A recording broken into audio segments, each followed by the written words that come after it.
Say, talk to the speak. Oh, we're in the meeting now. Talk to the speak.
Good evening and welcome to the Thursday, December 4th, 2025 meeting of the Arlington County Planning Commission. I am Commissioner Tenley Peterson, Chair. Tonight, the Commission will discuss and vote on the following items: rezoning for an UCMUD use permit storage facility, use permit for Fillmore Gardens Shopping Center, and as for the adaptive reuse site plan amendment, staff will give a brief update on the item. A supplemental and revised board report was posted online earlier this afternoon. Presenters and speakers joining the meeting through Microsoft Teams, please keep your phones and other electronic devices muted until you are called upon by the clerk. Please turn off the sound to any devices around you to minimize interference and keep your cameras off until the clerk announces your name to speak. When called upon, you must unmute yourself by clicking on the microphone icon that is in the meeting command bar at the top of the screen. The moderator nor the clerk have the ability to unmute your mic. Once you have spoken, please mute your mics and turn your camera off. If you are dialing in by phone to join the meeting, press *6 to unmute. Public speakers will be called upon by the clerk at an assigned time. Pre-registration with email confirmation is required to speak at tonight's hearing. We are not able to accommodate additional speakers. All speakers, virtual and hybrid, will receive 2 minutes to comment as an individual. Only representatives of a county board appointed advisory group, committee, and/or commission will receive 3 minutes to comment. A timer will be displayed on the screen if speaking virtually, and speakers in person will follow the timer stationed on the podium. Audio of tonight's meeting is available via phone. If commissioners, presenters, or speakers lose internet connectivity, please reconnect by phone. However, if you are dialing in by phone and unable to see the screen, we will provide you with an audible 30-second warning to wrap up your comments. You will be muted when your time has expired. The meeting chat is active for presenters or commissioners who need technical assistance only. Please do not use the meeting chat for discussion, public comment, questions about agenda items, or requests for further information. All public comment must be shared verbally for the record during the assigned public testimony period. Tonight's meeting will be available for review through the YouTube platform. A link will be provided on the Planning Commission website 24 to 48 hours after the adjournment of the meeting. Although the meetings will no longer be a live broadcast, the meetings will be available for review with closed captioning on Comcast Xfinity channels 25 and 1073, Verizon Fios channels 39 and 40, 24 to 48 hours after the adjournment of the meeting. Lastly, this is a public forum. Tonight's meeting will be recorded and posted to the county website via a link to YouTube as stated. All information associated with tonight's meeting, whether written or spoken, is subject to the Virginia Freedom of Information Act requirements. Tonight, we are also joined by Commissioners Guevara and Steinberger, who will be joining us virtually. Madam Clerk, can you please call the first item? Our first item for the evening is REZN 25-00002, rezoning, and UCMU 25-00001, use permit for an UCMUD for 3138 10th Street North. We have Kevin Lamb, our principal planner, to present this item this evening. Thank you. Thank you. Good evening, everyone. I'm Kevin Lamb with the Planning Division, and tonight I'll be providing a brief presentation on behalf of staff for the Lockup Self-Storage Project. So this project consists of 2 items. The first is a rezoning for a small portion of the site from C3 General Commercial District to CTH Commercial Townhouse District. And the second part is the actual use permit for a unified commercial / mixed-use development consisting of a 5-story self-service storage facility with ground floor retail and modifications. So the site is located at 3138 10th Street North in the Clarendon area. It's bordered by some apartment and condo buildings to the east and the south, a used car dealership to the west, and to the north we have the Verizon switching station, as well as Fire Station 4. The site is currently occupied by a vacant 4-story office building with associated surface parking. The existing zoning is both CTH and C3, and this small corner parcel is the portion being rezoned to CTH in order to facilitate the redevelopment. So the site is designated primarily service commercial on the GLUP with a small area along the southern edge of the site designated low-medium residential. This small area is currently zoned CTH, which means it's already appropriately zoned to achieve the proposed development. And the site is also subject to Note 12, which is the Clarendon Revitalization District, and is therefore the project is subject to the Clarendon Sector Plan. So the Clarendon Sector Plan outlines a future vision for the Clarendon area as an urban village with a high quality walkable public realm with a mix of uses. So to achieve this vision, the Sector Plan establishes standards for development related to things such as density, use mix, building form, retail frontages, and streetscapes, many of which are actually codified under the UCMUD zoning ordinance regulations. Therefore, as an UCMUD project subject to these zoning ordinance regulations, this proposal advances these standards for building form and streetscape activation as established in the Clarendon Sector Plan. So kind of going back to the proposal, it's comprised primarily of storage use with around 7,000 square feet of ground floor retail for a total density of 3.35 FAR. The building itself is 55 feet and 5 stories and has been designed to resemble a 4-story multifamily residential building to ensure compatibility with the adjacent properties and also create the illusion of a smaller scale building. A total of 18 parking spaces are provided and 3 loading docks are located along the public alley, which support both the storage and retail uses. The applicant is requesting 2 modifications for additional density and then also for modifying the maximum distance between functional entries on 10th Street. So in terms of analysis, the proposed commercial uses are consistent with the sector plan use mix guidance for this site. While storage facilities are not a typical form of development in the major corridors in the county, market trends do indicate an increasing demand for these storage units post-pandemic.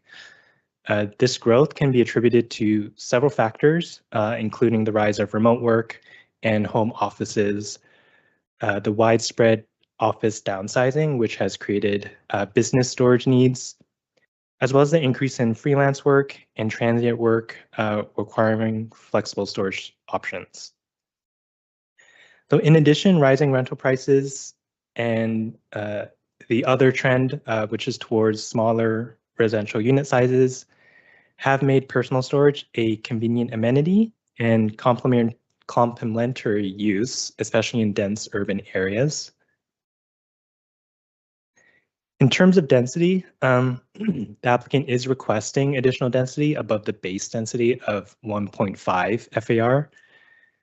So as you can see here, as established in the zoning ordinance, UCMUDs can achieve additional density through the provision of affordable housing. The zoning ordinance specifically allows a cash contribution to AHIF calculated at $15 per square foot of additional density adjusted for inflation. So as a result, the applicant is providing a $1 million AHIF contribution to achieve that additional density. Elsewhere, the proposal aligns with the maximum building height recommendations of the sector plan. It also meets the recommended build-to line along 10th Street North, as well as at the corner of 10th Street and North Irving. The proposal is generally consistent with the frontage types as outlined in the sector plan for all 3 frontages. So on 10th Street, it meets both the ground floor transparency and the clear ceiling height recommendations. Next, parking and loading access is appropriately located on Irving Street as well as the public alley. And as previously mentioned, the applicant is requesting a modification to the maximum distance between functional entries on 10th Street. So as proposed, some of the entries are at most 63 feet apart when a maximum of 50 feet between entries is permitted by the zoning ordinance. And then in terms of streetscapes, the proposal does align with the recommended 14-foot total streetscape on 10th and the 12-foot total streetscape on North Irving Street. In terms of parking and loading, as I mentioned before, a total of 18 parking spaces are being provided. This is allocated to 11 for storage use and 7 for retail use, which meets the minimum parking requirements. In terms of loading, the applicant is also providing the required number of loading spaces, 2 allocated to storage, and then 1 allocated to retail. In addition, a small bike room is being provided with 2 secure bike parking spaces for building employees. So overall, the proposal is consistent with the sector plan and advances several key county goals and objectives. So first, again, to earn that 1.85 FAR of additional density, the applicant is providing a $1 million contribution to AHIF. In terms of transportation, the project provides streetscape, and pedestrian infrastructure improvements on adjacent streets. And then lastly, the project will provide certain green building elements, such as EV parking, 10 years of energy reporting, improved energy efficiency, and bird-friendly glass. So similar to the typical SPRC process for site plans, this project was reviewed by the UCMUD Review Committee, which included representatives from various commissions listed here, civic associations, and the adjacent condo building to the south.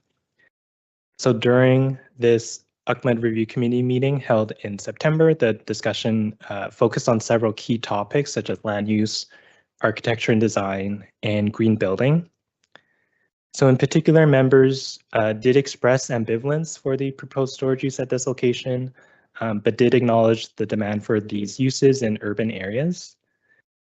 Most members appreciated the architectural design as well as its compatibility with the adjacent uses, but members also expressed concerns about the lack of green building certification. In terms of community correspondence, so the adjacent apartment property owner did submit a letter providing comments related to potential impacts on the shared use of the public alley for activities like parking, loading, and trash. C2E2 also provided a letter stating while they are encouraged by the applicant's commitment to incorporating certain sustainability measures, based on their assessment, the project does not sufficiently advance the county's goals for carbon neutrality. And then finally, Lion Park Citizens Association provided a letter earlier this week urging the Planning Commission and County Board vote no on the project. So in terms of process, so following the UCMUD Review Committee meeting, the project was heard at the Transportation Commission meeting, where they voted 9-0, recommending approval. So TC members discussed topics such as street configuration and cargo bike parking.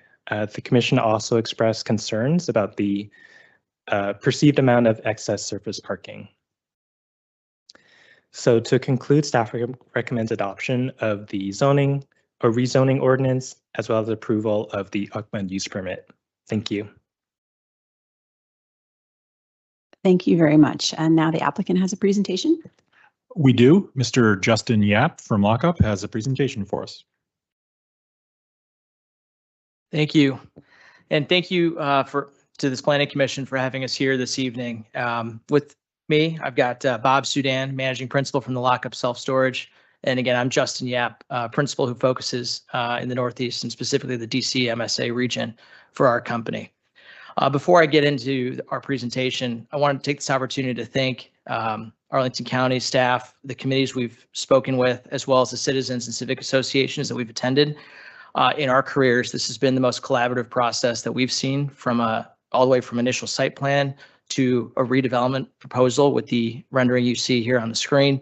And it's been a joy to work with the group over the past year. So I think from where we sit today, we're really excited about where this plan has gone and what we'll discuss here this evening. Next slide, please. So as Kevin already alluded to, you can continue on, Kevin. The site sits at the intersection of Lion Park, Ashton Heights, Clarendon, as well as kind of the edge of Ballston. So what's worth pointing out for us here as self-storage operating self-storage business is that it's at the intersection of neighborhood as well as residential density and commercial density. Next slide, please. And as you already know, across the street from the future redevelopment sites of the Joyce Motors, as well as the Silver Diner site. Next slide. So there's a lot here to unpack, but I think what's worth spending some time on from our perspective is why self-storage and why this location. With over 50 years of experience, the lockup spends its time looking for opportunities like this to develop high quality self-storage facilities to own over the long term. And we've developed over 90 facilities to date, and all of them still remain as self-storage businesses. So specific to this location, when we identified it in late 2024, we recognized the underserved nature from a self-storage point of view. There's less than 1 square feet per person within 2 miles here, whereas across the country in comparable areas, you see upwards of 7 feet per person. So to us, that suggested an outsized level of demand. From a self-storage point of view, what do we offer? Well, 90% of our customers come from within 2 miles, and especially in an urban area like this, that's a measurement we feel confident in. So to our customers, we offer an extension of their homes and a facilitation of life events.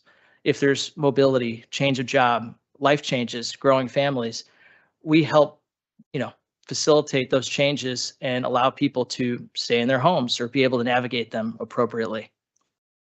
Next slide.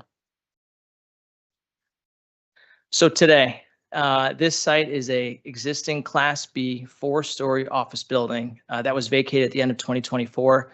It was previously occupied by the NAFCU, National Association of Federal Credit Unions, who experienced a merger and moved their operations into DC proper. Today, the office building and its site plan does not conform with the Clarendon sector plan. As you can see in the bottom left photo, that is the picture along 10th Street North. There are utility poles that will be eventually undergrounded by virtue of redevelopment, as well as a very narrow sidewalk, about a 5-foot sidewalk and a 2-foot landscape strip, none of which conform. With our proposed redevelopment, those will match conformance, and primarily along 10th Street North, we believe an improved streetscape on this redevelopment corridor. Next slide.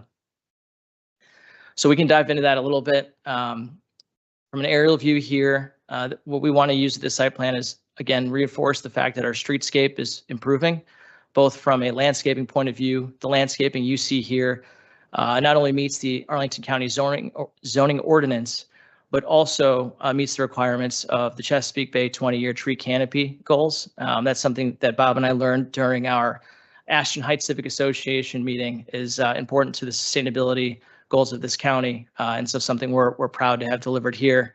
And again, in the bottom right, you see the relative widths that we will improve along 10th Street North and North Irving Street. Next slide. You can skip, this cross section. The next 2 pages are effectively what will change along 10th Street North. And again, on the right side of this cross section, you see the improved landscaping and sidewalk width. Next slide. So I'll pause here for a second. When we started down this path about a year ago on how to design this project, at first the zoning ordinance would have suggested that we used a older fashioned townhome look. But in discussions with staff as well as an architect within the staff of the county, we decided that we need to go another path, another route, one that was more not only conforming but complementary to our neighbors and the future eventual redevelopment of this corridor as Joyce Motors and others come along 10th Street North. So I think we're really proud, and our architect is sitting here behind me to speak to any questions you have about our rendering, but we're very excited about where this project has ended up. And again, what we think will add to this 10th Street North corridor. And this view is just, incorporating the public alley, and you can highlight the enclosed loading, parking loading there off of the alleyway from 10th Street North. Next slide. This is a layout that is meant to just illustrate, again, the parking and loading off of North Irving Street as well as the alley, and that the retail on our first floor is oriented along 10th Street North to promote not only pedestrian access, but again, a more vibrant streetscape. Next slide. And these are just floors 2 through 5 of what a self-storage facility looks like if you've never been in one. Lots of units on each floor. Next slide. All right. So I think one of the concerns and one of the things we spend a lot of time discussing as self-storage developers is our impact and what traffic comes across our facility. So what we can sit here and say today is that self-storage is widely recognized as one of the commercial uses that drives low volumes of traffic. I have Felice here from Gore Slade, that a professional engineer who can speak to this further. But in our experience, we know that facilities of this size drive about 20 to 25 trips per day, and the vehicular traffic that comes to this facility will be majority passenger vehicles. About 80% of our traffic comes by that mode. And so when we sit back and think about orienting the site plan and what's changed, we did spend a lot of time with DES as well as staff to really orient what we wanted to see and kind of listen to the comments and concerns that were raised during our year of discussions. So what's happened since? We've moved the loading to be all enclosed off of the public alley, both for the retail and storage uses. We have moved from 24 parking spaces down to 18. And we've also found a way to, exclude the truck size that can appear on site, and that's in relation to the truck turning radii that we measured with our civil engineers from Bowler behind me to make sure that we get some good, efficient, and safe navigation of our customers. Next slide. Our traffic engineer can speak more to this if there are any questions, but this is just a graphic to show the improvements we're making on site. Next slide. All right, so the other thing we've spent some time on, especially out of our UCMUD Review Committee meeting, is related to green building and sustainable measures. This is something that not only we've spent time with, in discussions with ourselves, but also Victoria and Paul Roman on Arlington County staff. So in its nature, self-storage is a pretty efficient use. During the winter, we never get warmer than 62 degrees. During the summer, we never get cooler than 78. And that's driven by the lack of inhabitants that our properties have. Each day, we experience 10 to 15 customers on site at any time. And so therefore lights aren't running, HVAC units aren't running all the time. So it was challenging for us to try and make points on a scorecard. So what we spent a lot of time with green building on is how do we help improve and reach the goals of the county regarding sustainability. So the list here is where we've arrived, and again, put a lot of time and effort into. So LOCUP will deliver a facility that is at least 18% more efficient from an energy use point of view within 4 years of opening. There is about an $85,000 bond that will be associated with that to ensure we reach those benchmarks. EV charging infrastructure on our parking and parking spaces. Lead AP, design member of the team, and water efficient structures for use inside the building. Last slide, Kevin. Just to wrap up, and Kevin touched on all these community benefits, we just want to reinforce that we're excited to hopefully become a member of this community, and we've worked really hard with staff and our professional team to deliver something that we can stand behind and be proud of. So with that, I've got our team here with us for any questions the commission may have. Thank you very much. Madam Clerk, are there any public speakers? We have one virtual speaker this evening, Jennifer Dean.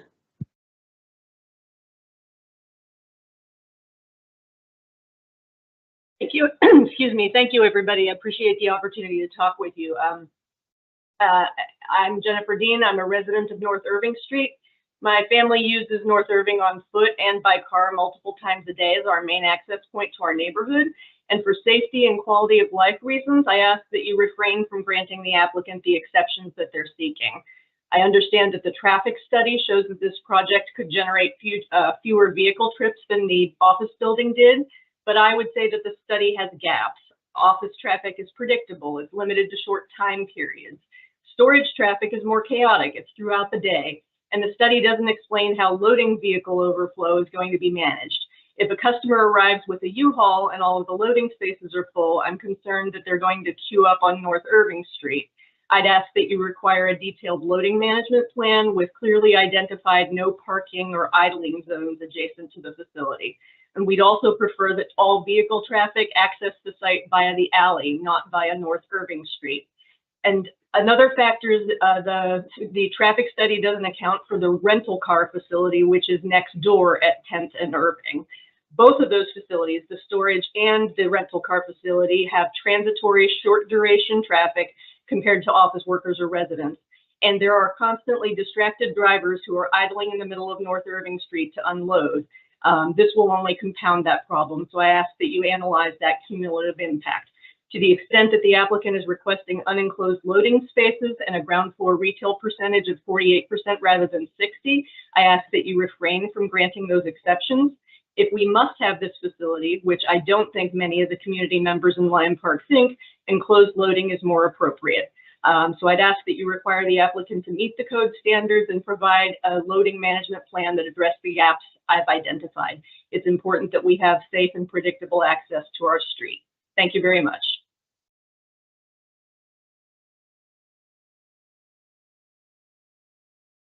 Thank you very much. Do we have any commissions to speak to us this evening? No. Okay. Is there a Transportation Commission report? Yes, there is. This was before the Transportation Commission on November 20th, as Mr. Lamb has mentioned. He also mentioned a number of the topics that came up, which are also in the manager's report. In addition to those items, at least one of the members of the commission noted that it does seem to be a bit of a policy failure that it's easier to build these type of warehouses right in Clarendon than in other parts of the county. There's no doubt that it is a useful, necessary function, but there's already two of them within, like walking distance of this one right on 10th Street. But that has nothing to do with this particular application. We did find this application does meet the requirements of the UCMUD requirements and those of the zoning ordinance and the sector plan, and we voted 9-0 to recommend approval. Thank you. Thank you. And I'll go to Commissioner Bagley for a chair report. Thank you, Madam Chair. We had a very well-attended meeting with the community and various stakeholders on September 18th. I sent a report around earlier today. I think the items that we probably want to touch back on are use, architecture, and I also shared Commissioner Modio's comments on architecture as well as samples that she sent, but I'm assuming that she will speak more to that when we discuss those, and also transportation. Thank you. Okay, thank you, Commissioner Bagley. So Commissioner Bagley has proposed that we discuss use, architecture, and transportation. I'll go through the rest of our standard list. If anybody wants to add an additional topic, we can do that. Otherwise, we'll start our conversation. So sustainability or biophilia. Does anybody have yet? Okay. Public spaces. Well, if there's a park or something, but yeah. Community benefits. No, okay. And then process phasing or construction. Okay, then why don't we start with use? So that could be site location, land use, and site design. Clarifying questions or comments? I guess I'll just ask because it came up during the UCMUD meeting. We usually wouldn't see an industrial storage facility usage in an area so close to Metro. So can you explain why this project is coming to us and how, maybe a little bit of the history about why this zoning is in this neighborhood? So we can start with the zoning. So self-service storage facilities, they're permitted in the county, obviously in industrial districts, but the only other non-industrial district where these facilities are permitted is CTH, which is the commercial townhouse district.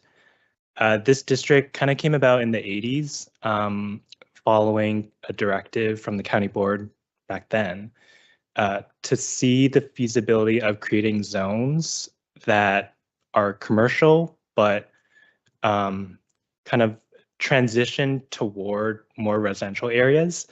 And these zones were in the edges of Clarendon.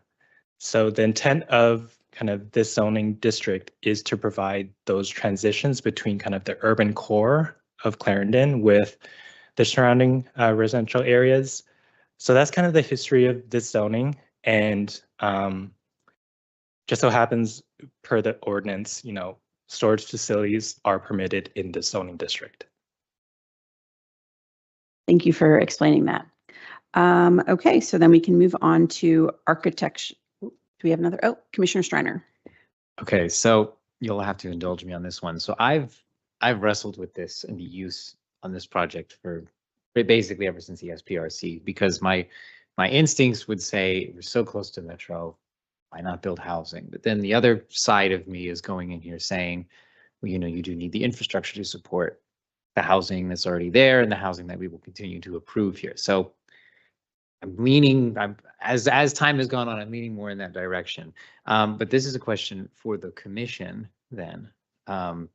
Is there an appetite really to have staff look into sort of expanding the zones that this is available in? Because if we're already, this will be the third storage unit in Clarendon, and it would make sense to me to distribute that more around. So I might cook up a motion if there's enough support. That's consistent with what we said in Transportation Commission, that, yeah, this is legal and they took Right. advantage of it, but it's a policy failure because it's here and it's not really anywhere else in the county, though clearly there is a demand for it. Right. Yeah, and it checks all the boxes, as far as the project. The most controversial one was in East Falls Church, Right. where a site plan failed and a by right went up, but it was zoned industrial. Mm-hmm. Okay, so I'll work on an amendment here, or a motion while we're doing that, while we're talking. Thank you. Other questions on use? Okay, then we'll move on to architecture. Clarifying questions or comments about architecture? Commissioner Amadeo. Lot to say. So I really want to express my appreciation to staff, the applicants, and the community for their thoughtful contributions throughout this process. I also appreciate the recent utilities update, which helps clarify the functioning of the site and improves our overall understanding of the development framework. So the design is the part that I struggle with only because of the interaction with the public sphere. And so the CTH district and its reference to townhouse-like materials such as brick and stucco, it's fine. Those materials can be appropriate. But the UCMUD part kind of stresses the idea that you want to reveal its use, reveal its typology. So my concern is that the current facade adopts a multifamily residential language with stacked bays, repetitive window openings, and proportions typically associated with apartment buildings. So that means that I haven't seen like a rendering for what it looks like at night. Apartment buildings have very active facades. The lighting, the lights turn on and off, there's people coming in and out. So then the question is, what does this building look like at night? Is there like a lighting strategy that can be adopted to make the building not be so dead at night? A more active and intentional facade strategy. So that's, to me, the patterns of what this building is going to be during the day is very important. So the other, let's see, night renderings. And so anyway, and I want to emphasize that my comments are not about the use, density, or height, which I understand are consistent, like we've said, the sector plan, everything checks, but the architectural expression, I think, has to be refined. Would the applicant like to respond? There's it's a fair opinion, but there is a clear intention in the zoning ordinance and in the policy behind it for this building to look like a residential building. It's both a use requirement that speaks to it looking like townhomes, which the county has allowed us to stretch into making it look like the multifamily around it, which they prefer and we prefer as well. We like the design. We want it to look like it does right now, and we think it's successful, but it also complies with clearly stated county policy that I would be very hesitant to swim against, because that could mean that staff would also potentially have their own recommendation that would go directly against that. We do, we heard your comments at SPRC as well. We appreciate that and understand where you're coming from, and it's a fair position. I think it's just the one that we just don't agree with, but also the staff in the county, through its adopted policies, doesn't agree with either. But you can still address the light, like the idea that this is a more active building, even if you don't change anything else. Yes,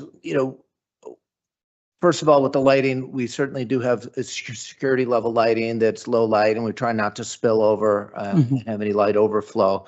We have, as you say, built this to look like condominiums or apartment, which does feel a lot like the neighbor next to us and on down the street. So that was our attempt. But you're right, it is at nighttime, unlike the apartments, the windows are spandrel, which means they're darkened out and they will not light up.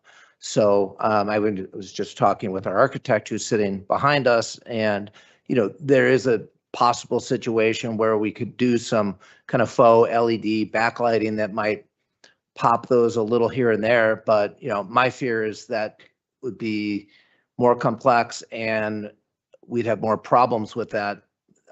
With people not liking that as yeah, I was suggesting like a haunted house type thing. Yeah, lights would turn on. More like something with materials and the way they're lit. I don't know, colors, something about the trims, something that just livens it up a little bit, so that it's not just something that at night it's just dead. And I'm really concerned about that. I also don't understand what's going to go there in terms of storage, not storage, retail. So that's also going to be very important, and the kind of lights that. And we're waiting to find out where the market is. Yeah. There. But we are hoping to get, more pedestrian friendly, engagement, neighborhood engagement services, services or restaurants, coffee shop, things like that, in nature for the retail. But as far as the lighting and the coloring, we did work with staff quite a bit and feel like we came up with something that.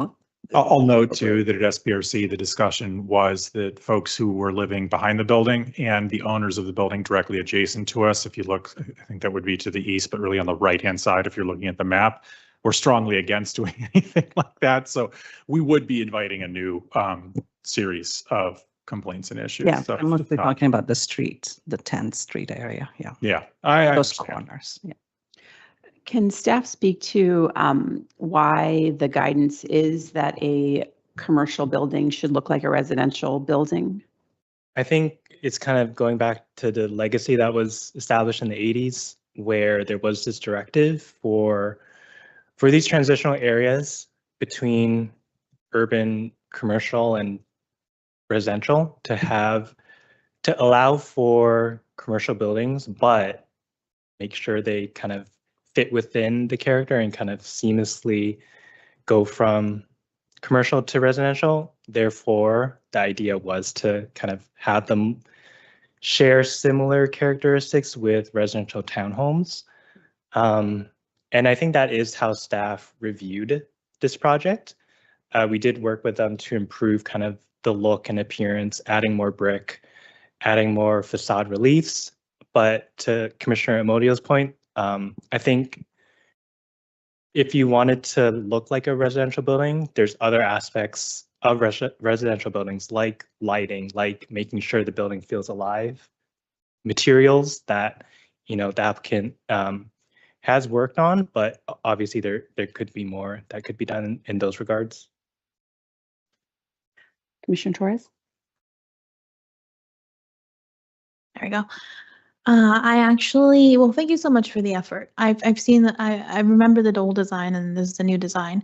However, I actually preferred the older design better. It felt a little bit more homey to me. If you want to go the route where it looks more residential, for some reason, it felt more residential, if that makes sense.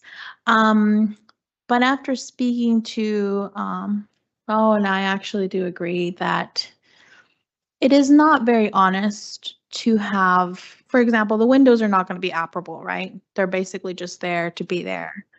And you're going to be spending money on materials and windows. It would be amazing, and this is sort of like a subject. It would be amazing to see artwork there, because they're basically, you don't need windows. You don't need to have any operable windows.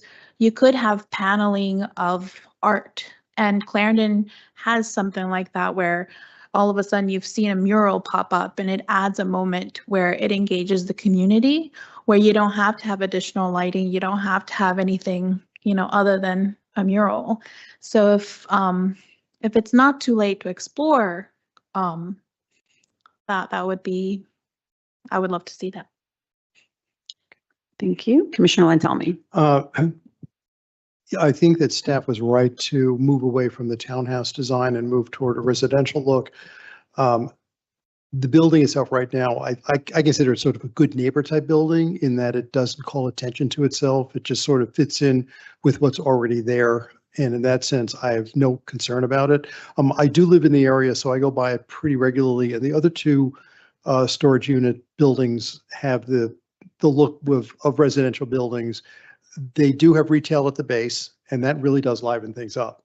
So even at night, it doesn't look dead for those other two buildings.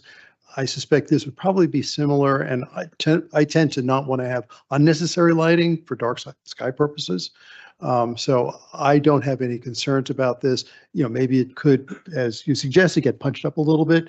I'd certainly be open to that. But right now, I think it fits in okay as a good neighbor. I guess that's really the best way I would put it.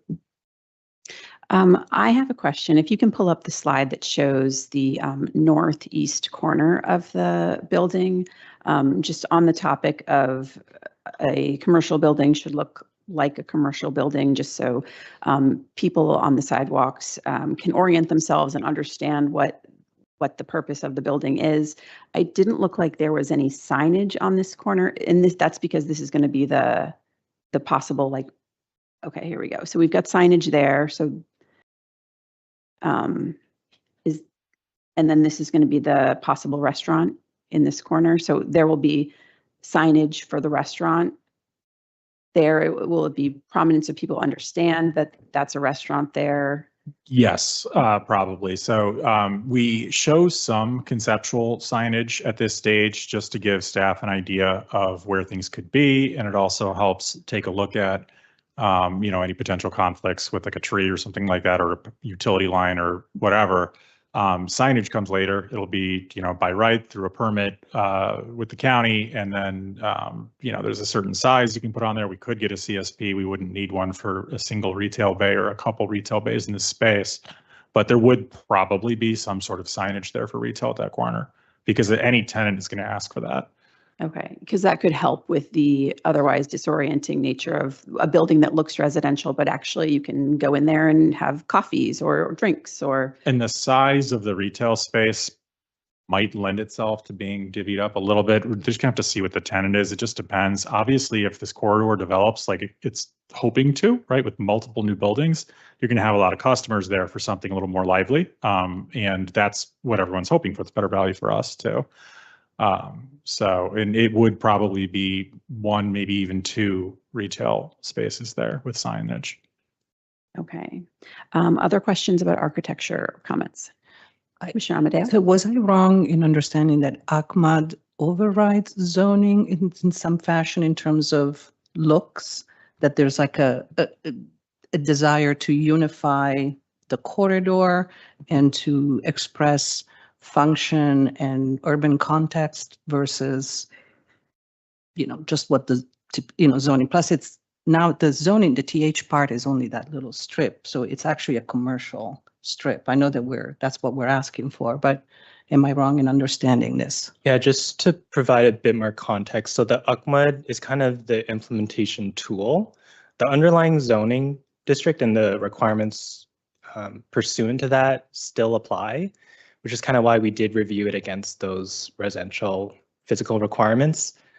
There isn't necessarily anything in the codified UCMUD regulations that speaks to kind of architecture, But then again, the UCMUD regulations seek to implement the sector plan, and the sector plan does kind of discuss some design guidelines that speak to kind of the overall vision and cohesiveness and just general compatibility between new development and existing development. Okay. I guess it's an interesting question for in a future development, whether we consider these buildings to be kind of flagships for, different designs, cool implementations, murals, artists, lighting, anything that obviously doesn't bother the neighbors. But anyway, just kind of maybe a future conversation to have. Okay, thank you. Let's move on to transportation. Questions or comments about transportation?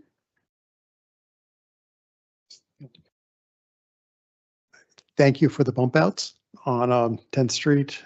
They're needed. That's great. Kudos. Thank you. Thank you. I did have a question related to the public speaker. A lot of the properties that we see where there will be a lot of people coming in and out will have a loading dock manager that's required in the site plan conditions. Is there something similar to that for this project? That's something that we did discuss with the applicant. It was a big point of, I don't say contention, but it was an essential part of our review is making sure that the use permit conditions included the parking management plan that we typically get with site plan.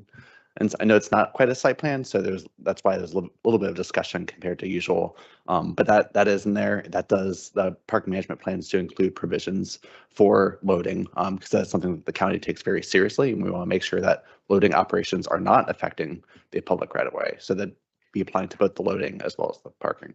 Okay, so there will be a plan, but not a person who's in charge of managing the schedule or whose job it is to make sure the plan is enforced properly and that the neighbors could go to if they felt like there were violations. That's a level of detail with the park management plan that could get worked out when it's eventually approved.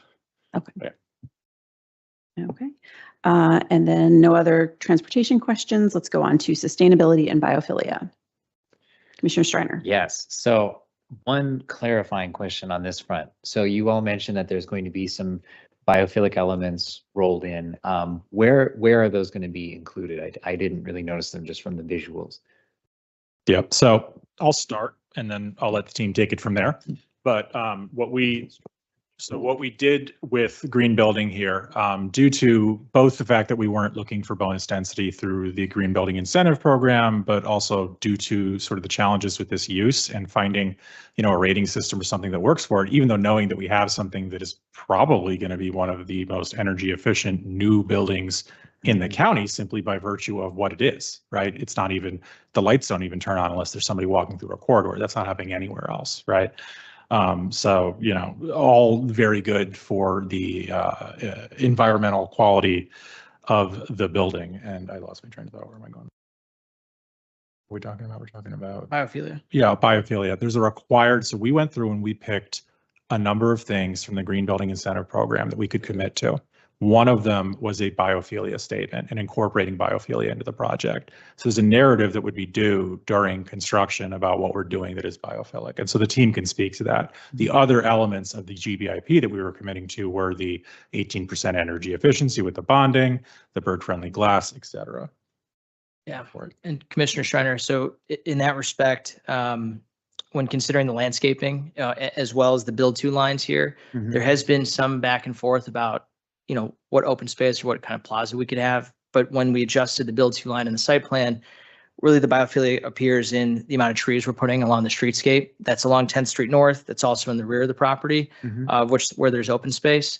So that is the focus. I think when we evaluated our conversations internally after civic associations and understanding the goal of the tree canopy within the county, we recognize that could be the priority we use here. That would address that. Yeah. And we went through the list and picked everything that we thought we could do from the GBIP and committed to it. And so that's why that's in there. That would normally be a GBIP requirement that is just part of the overall package, that statement.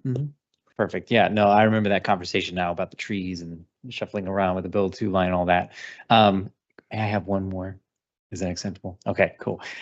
So again, I think overall this is doing a lot, but I do want to echo a concern of the C2E2 commission here. And, you know, just because this is like the bones of it are already, again, you're not going to use a lot of energy, and I think you're not going to generate a lot of traffic. Like, I think this is kind of a sneaky project in a lot of ways because it's not having a lot of the same like cons and negatives that are associated with other developments, but you're still getting a lot of the benefits. But I would say, you know, to push the envelope if you can, you know, if you're already using a very small amount of energy, you know, why not consider on-site renewable energy generation and net metering if that's something that's in the cards? You know, why not push it even further? Again, I think it's fine as is. It's no reason to object to it. I think it's great what you all are doing with this, but you know, why not go a little bit further if you can, if you're able? We also, so because we're tracking the energy efficiency and we bonded that, we may well do better than 18%, right? I mean, we'll see what happens, right? We bonded to a certain level and there were levels that we were comfortable with guessing at where this would get, but it might be kind of interesting to see where this thing comes out. And so staff will be tracking that because maybe for future facilities or just for comparison, we may see that this is substantially even better because we just didn't even have necessarily the data or the experience to even know exactly what we were confident we could. They're not a lot here. They're only in this one part of town. Exactly. Right. Commissioner Streiner had asked about on-site renewable energy. Is that something that you looked at? Yes. So Chairwoman Peterson, I would say that the evaluation of rooftop PV is still in process with the duration and time between hopeful zoning approval as well as building start. There is a lot of discussion about tax policy and how that relates to the use of rooftop and PV.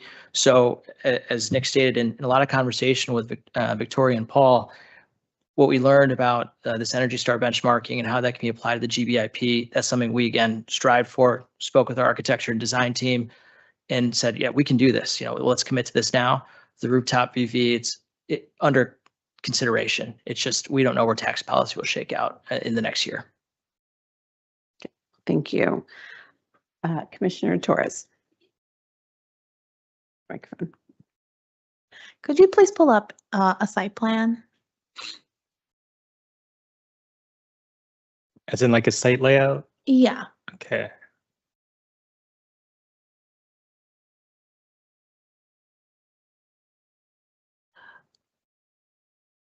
So there's no, is that a dead end? Not Irving Street, but the other side. I don't know if that's east. I don't. So this alley, Yeah. So that goes to nowhere. it goes through to 9th Street. Okay. So I guess my question would be, is there any reason for that side of the building to not have any green or tree canopy or even just, you know, a wider sidewalk? So we did review it against kind of the streetscape standards per the sector plan. Because it is an alley, the sector plan doesn't really anticipate pedestrian traffic along public alleys. Therefore, it doesn't recommend having a sidewalk or street trees. I guess because I thought it was connecting to something else, you would still have pedestrian traffic, but I guess for now, no. Okay. All right. Okay, I think that wraps up our discussion. So we can move to motions. Commissioner Bagley, do you have, or would it make sense? Does it, the order matter if we have additional motions? Okay. I'm ready. I'm ready to do it. Okay. Okay, do you want to do the main motions first and then? Sure. Or did you have a motion? No, okay. So why don't we do the main motions? I move the Planning Commission recommend the county board adopt the attached ordinance to rezone an approximately 3,916 square foot area located at 3138 10th Street North, RPC number 19-007-009 from C3 General Commercial District to CTH Commercial Townhouse District. Okay, introduced by Commissioner Bagley. Do I have a second? Second. Seconded by Commissioner Streiner. Would you like to speak to your motion? No. Any discussion on the motion? Okay, then we will go to a vote. Commissioner Lantelmi. Aye. Commissioner Bagley. Aye. Commissioner Guevara. Aye. Commissioner Berkey is not here yet, but he will be soon. Commissioner Streiner. Aye. Commissioner Robertson, Aye. Commissioner Amadeo, Aye. Commissioner Torres, Aye. and Commissioner Peterson. Aye. So that is unanimous. Do you have another motion? I do. I move the Planning Commission recommend the county board approve the use permit for a unified commercial mixed-use development consisting of a 5-story self-service storage facility with ground floor retail with modifications for additional density, distance between functional entries, and other, hold on, modifications necessary to achieve the proposed development located at 3138 10th Street North, subject to the conditions of the staff report. Thank you for your motion, Commissioner Bagley. Do I have a second? Second. I'm going to give it to Commissioner Torres. Seconded by Commissioner Torres. Would you like to speak to your motion? Any discussion on the motion? Okay, then we'll go to a vote. Commissioner Lantelmi, Aye. Commissioner Bagley, Aye. Commissioner Guevara. Aye. Thank you. Commissioner Streiner, Aye. Commissioner Robertson, Aye. Commissioner Amadeo, Aye. Commissioner Torres, Aye. and I will also say aye. That passes unanimously. Do we have another motion? I do. Okay. All right. I move that the Planning Commission recommend that the county board direct staff to study other zoning areas within the county that could reasonably accommodate self-service storage to expand eligible areas for self-service storage to avoid concentration of this use in C-TH and industrial districts. I'll second that. Okay, so introduced by Commissioner Streiner, seconded by Commissioner Lantelmi. Would you like to speak to your motion? Sure. I mean, yeah, it kind of says what I mean to say. We want to have more areas where we can look at this so they're not all bunched up here. Okay, and discussion. I do plan to support this motion, but I do want to acknowledge that staff already has a very large work plan. So sometimes I'm uncomfortable giving them additional things to study since they have so many other things. And are we saying that this is going to be more important than that, or how do we fit it into their overall work plan? So I do think this is important and I plan to support it, but I just want to acknowledge that it kind of throws a wrench into the annual planning that they've already done. So when we talk to them again in, I think, March or April, when they present their annual plan to us, I think, we can bring this up and kind of when we're having that discussion, see where we think we would recommend that it fit in. Yeah, I agree. Okay. Other discussion, or we'll go to a vote? Okay, Commissioner Lantelmi, Aye. Commissioner Bagley, Aye. Commissioner Guevara, Aye. Commissioner Streiner, Aye. Commissioner Robertson, Aye. Commissioner Amadeo, Aye. Commissioner Torres, Aye. and I will also say aye. That passes unanimously. Are there any other motions? Yes, and Commissioner Berkey is abstaining. Abstain. Thank you. So thank you very much for your, Commissioner Bagley has a comment. Yeah, I just want to thank staff for all their hard work on this and also welcome the applicant to the DMV. You guys are good Midwesterners, even that Ohio State guy over there. And I'm sure we did.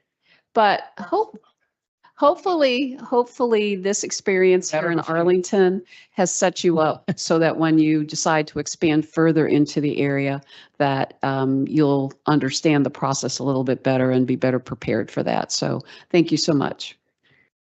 Yes, I also wanted to say thank you to staff for your hard work on this. Thank you to the applicant. I also wanted to say thank you for the applicant to actually come to our SPRC or our UCMUD meeting.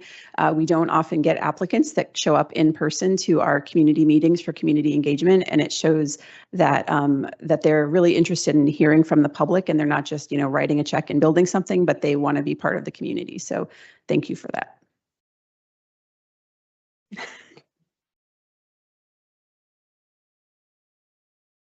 Madam Clerk, can you call our next item? Our next item is FBCN 25-00004, a use permit for Fillmore Garden Shopping Center. We have Olivia Sontag to present this item this evening.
All right, good evening. I'm Olivia Sontag with the Arlington County Planning Division.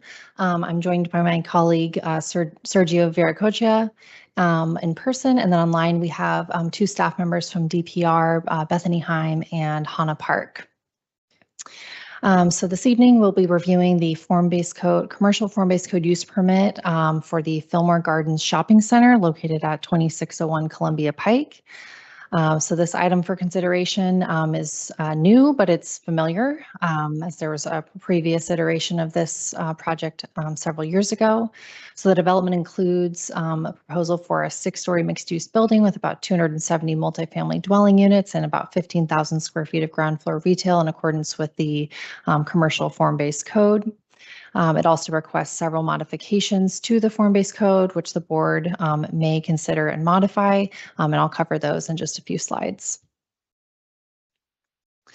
So here's the site located primarily along Columbia Pike with the existing Fillmore Gardens Shopping Center and surface parking.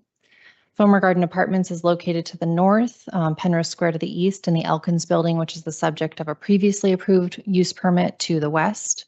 The site is within the Columbia Pike corridor, and this is an excerpt of the general land use plan map, which shows the revitalization district boundaries and the black dashed lines. The commercial node boundaries are shown as note 8, and it's designated service commercial on the general land use plan with a black triangle, which represents the location for a public space, which is the second phase of Penrose Square Park. The county board previously approved form-based code use permit for this site in 2022, but after some unforeseen circumstances, including losing the intended grocer tenant on the ground floor, the applicant requested and the county board approved a discontinuance of that application or that use permit in 2024. So the applicant has opted again to develop the site using the commercial form-based code zoning tool. The site is within the Columbia Pike commercial form-based code boundaries, and this shows an excerpt of the town center regulating plan. The site has Main Street frontage along Columbia Pike and South Cleveland Street as the building envelope standard designation, which prescribes a 3 to 6-story building for this site with non-residential ground floor uses and then residential uses on the upper stories. An alley is required along the northern property line, and the site also includes a dedication of a segment of South Cleveland Street and the second phase of Penrose Square. The site is currently zoned CPFBC, the Columbia Pike Form-Based Code Zoning District, as it was rezoned with the previously approved use permit, and the site is within the Penrose Square Civic Association boundaries. So consistent with the commercial form-based code, the applicant proposes to demolish the existing commercial buildings and surface parking, construct a 6-story mixed-use building with about 15,000 square feet of ground floor retail and 270 units, 348 vehicle parking spaces, 11 of those will be new on-street parking spaces. They also propose 9,600 square feet of open contiguous lot area, which is the private open space required by the form-based code. So they're meeting this requirement of 15%. They're also dedicating 13,500 square feet to the county for the Penrose Park Square. And then the segment of South Cleveland Street will also be dedicated and improved. They're also meeting the green building standards, which were introduced into the form-based code probably 2 years ago now. So their proposal is to meet these requirements using the LEED Gold green building standards, an energy optimization of 24% improvement, and all of the additional prerequisites that are outlined in the form-based code. So through the form-based code use permit process, the applicant will dedicate the land for phase 2 of Penrose Square and provide some interim improvements to that space. The county board approved the Penrose Square master plan in July of 2008 with the general location and size of the park features. Phase 1 was dedicated with the adjacent Penrose Square site plan development, and the county completed construction on phase 1 in 2012. There are CIP funds available for phase 2 for final design in 2030 and construction in 2032. So the interim improvements that the applicant's proposing for phase 2 include regrading to meet the grade of the adjacent phase 1, installing street trees along South Cleveland Street, public sidewalks along the perimeter of the site, and then providing open lawn space until such time as the county proceeds with the ultimate design and construction for phase 2. So the applicant has requested 4 modifications to the form-based code requirements. And again, these are elements that the county board may consider and modify. So the first item is for the height of the first floor relative to the fronting sidewalk elevation. There is a very significant grade change that you can see in this elevation on the plan of about 14 feet along Columbia Pike. And then there's also a 7-foot grade change along South Cleveland Street, which is also pretty significant given the shorter frontage of that site. So the form-based code does have requirements for the height of that first floor being no less than 15 feet, no greater than 24 feet, and also has requirements for where that ground floor elevation should hit along that fronting sidewalk. So there are several points along the frontage, both along Columbia Pike and South Cleveland Street, that are unable to meet this requirement. This is a modification that is frequently requested, especially for sites along Columbia Pike that do have experienced grade changes. The second item is for the required building lines for the location of streets. So the form-based code does prescribe the build to lines for properties. In this case, there's an existing stormwater utility and easement that prevent the building from being built all the way up to that RBL. Staff did review this and study this, and it was infeasible to relocate that stormwater utility. So it's being kept in place, and the building is tapered back. It does create this kind of greater plaza space and entry to the residential lobby of the building. So we think the applicant has done a nice job kind of accommodating that change in the RBL location. The third item is the breaks between buildings. So because of the extensive frontage of the development along Columbia Pike, the code does require a break between the buildings. This can be accomplished with a pedestrian pathway. In the form-based code, that pedestrian pathway must be requires a 20-foot easement with a paved walkway of not less than 10 feet wide. The applicant has creatively proposed as you can see here, a kind of deeper notch out of the building here, and then just a 1-story structure right here, instead of having the building go all the way to the 6th story and creating kind of a hallway effect. So this creates greater light and air in the space, but they are proposing that pedestrian pathway to be narrower than what the form-based code prescribes. So this proposal is for a 15-foot path, which does narrow to 8 feet, where the building does cover the pathway. And the applicant does have a presentation following this one, which will, I think, better illustrate those conditions. And then the last item are the streetscape details for street tree spacing. So the form-based code does prescribe the street tree spacing of an average of 30 feet along the frontages of both Columbia Pike and South Cleveland Street.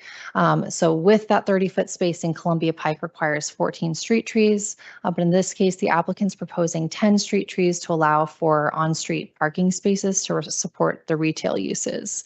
So we did review this at the Form-Based Code Advisory Working Group meeting, and staff has completed a review of this and is supportive of this reduction in the street trees in order to support those on-street parking spaces. And then the other request is along South Cleveland Street. Along the park side, it requires four street trees, but only 3 are proposed. The county is interested in an on-street van accessible parking space along that park frontage, and that does prevent the planting of that 4th street tree. This also allows for the spacing of the street trees along the project side of South Cleveland Street to be slightly smaller than that average 30-foot spacing, again, due to a pinch point created by the existing stormwater utility that runs along this frontage. So the proposal has completed preliminary review with staff, the community review process with the Form-Based Code Advisory Working Group, and a community meeting, and is now in its final review stage. A special exception and use permit approval is required since the site area exceeds 40,000 square feet and the building footprint exceeds 30,000 square feet, as well as the applicant is proposing those modifications to the form-based code. So it automatically then requires planning commission review and approval by the county board. So the item did go to the Form-Based Code Advisory Working Group in October, and they also held a community meeting in October. Largely, I think the feedback that we got and the questions that we got were how the applicant was going to ensure the success of the retail. And I'm sure they can speak to, a little bit more of that in a moment. And then the item is scheduled to go to the county board on December 13th. So with that, we are recommending approval of the form-based code use permit proposal, and I believe the applicant has a presentation prepared. Thank you very much, Ms. Sontag. Applicant, please, presentation, please.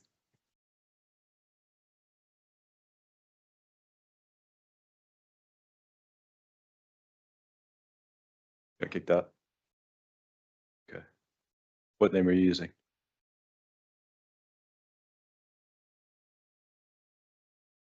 What's your name in the?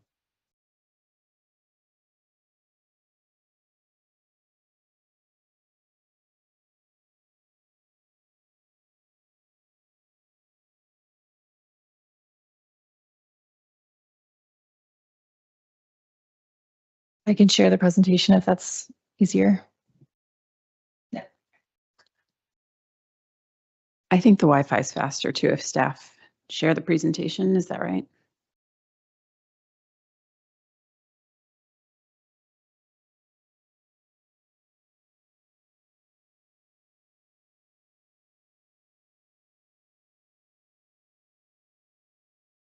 Okay. Guess we can go to the second slide already because we'll just do introductions. Good evening, Chairperson Peterson, members of the Planning Commission. My name is Tad Lunger with the Arlington Land Use Group, attorney here tonight on behalf of the applicant, Toll Brothers Residential, with our design team from MV&A Architects and Bowman Engineering. Next slide.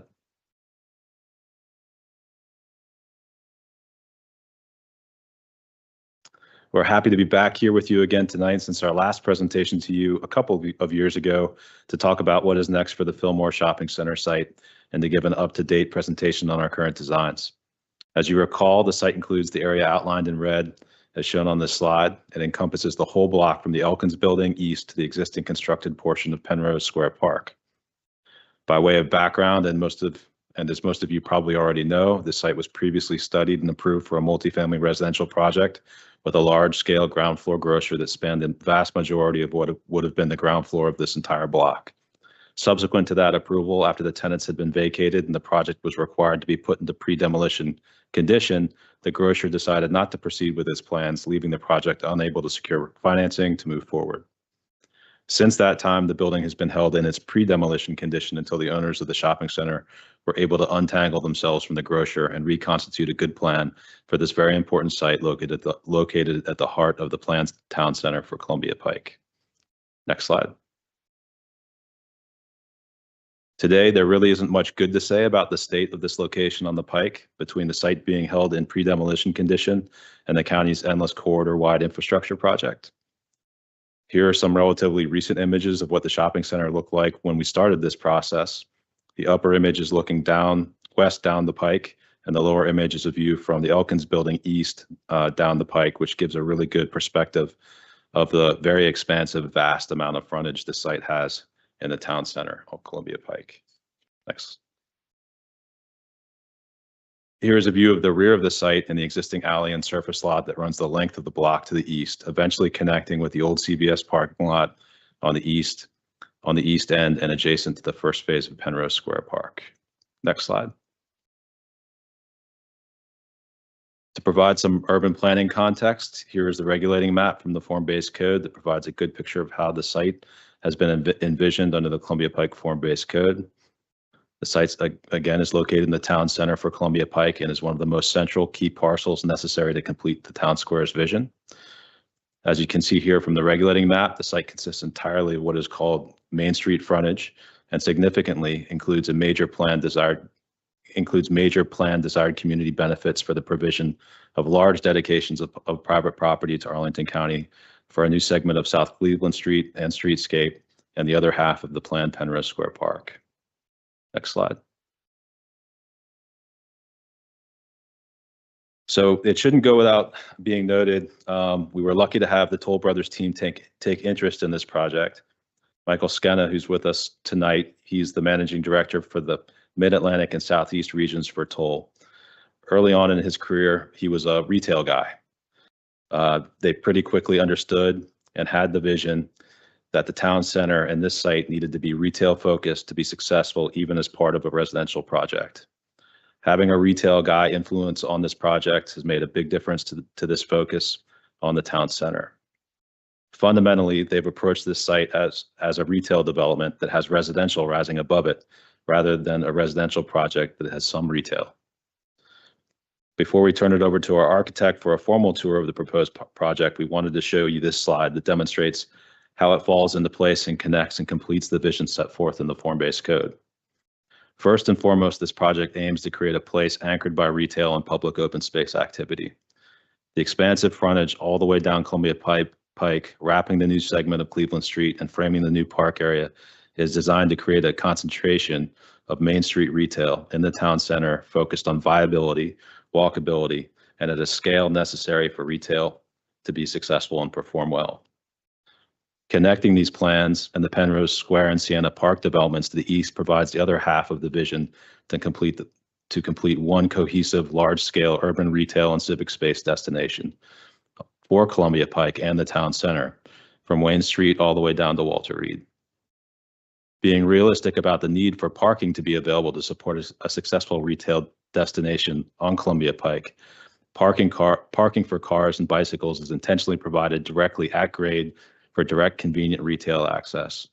This parking will be provided inside the building at grade directly behind and adjacent to the retail spaces.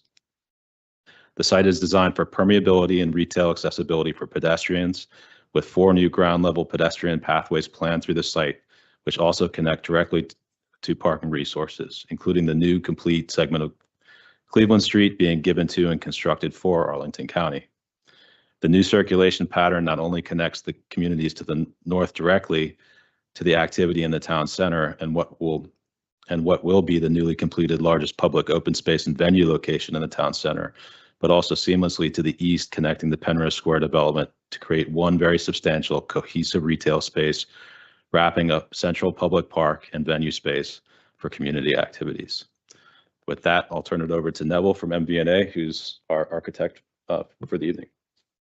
Thanks, Tad. My name is Neville Fernandez. I am a principal with MVNA Architects and one of the planners and designers on this project. Can you hear me now? Okay. My name is Neville Fernandez. I'm a principal with MVNA Architects and one of the planners and designers of this project. And I will do my best to walk you through how we have designed and planned this project. So I think you've already heard enough about how there's uninterrupted retail frontage along Columbia Pike. I'll explain how that works. So today you have a shopping center kind of banged down the middle of this pike and then surrounded by 2 curb cuts and a small parking lot. So there's a lot of interrupted frontage along Columbia Pike. Tomorrow with the form-based codes requirements, we don't have any curb cuts along Columbia Pike. We don't have any curb cuts along Cleveland. All the traffic is diverted towards the back or kind of the north, the drive aisle that you see on the screen, which is actually the alley that also exists today. So all the vehicular traffic, all the loading, all the service functions, all of that is kind of hidden behind the building. All that activity happens along the alley. That leaves an uninterrupted retail frontage along Columbia Pike. There's no curb cuts. No one's driving across. This is the best way to create a pedestrian-focused retail environment that can be successful, that links what's already existing at the intersection of Walter Reed and Columbia Pike with what was already built at this planned town center. So we're really excited about that. The only interruptions really are passageways, pedestrian passages, which is what you want, right? That gets people from parking or that gets people from the neighborhoods to the north down via the Street or the 2 passageways that were provided in this project. One other thing I want to point out is Olivia already mentioned that there's tremendous grade along Columbia Pike. I wish the world was flat, but it's not, and Columbia Pike is definitely not. As you can see at the lower kind of left of our site, the grade is 194, and that goes down to 178 and 9 inches. That's almost 15 feet difference across the 2 ends at Columbia Pike. That's a considerable grade to manage, especially in a world where we have to provide accessibility for all. But I think they've done a very good job of doing that, and I'll walk you through how we've done that. Let's go to the next slide, please. So here's a little bit more detail about how that retail plan works. So we have retail all across Columbia Pike. What you'll notice is that the retail has varying depths. The corners of the projects are usually the most visible and the most valuable retail spaces. We've made them as big as we could possibly do. So it is very easy to kind of be attractive to businesses and retailers who know how to run such spaces and are looking at such great corner opportunities to do restaurants and food and beverage related activities. The spaces usually in the mid block are usually the least, they have good visibility, but they're usually the least valuable because they're not corner and not the corners. So we've made them a little smaller, but also there's something interesting here. These retail spaces, especially retail D and retail C. Yes. Yeah. Both are being provided as turnkey retail spaces where the landlord itself is providing basic infrastructure, kitchen hoods, things like that way, basic equipment that help and kind of cater to people who may not, who are smaller mom and pops, who are single, maybe who have they've worked 20 years in the retail business and are trying to go solo on their own, or maybe are smaller kind of food truck, kind of smaller cart vendors who are looking at a brick and mortar location, but can't really afford the big spaces or the rents that big spaces may ask for.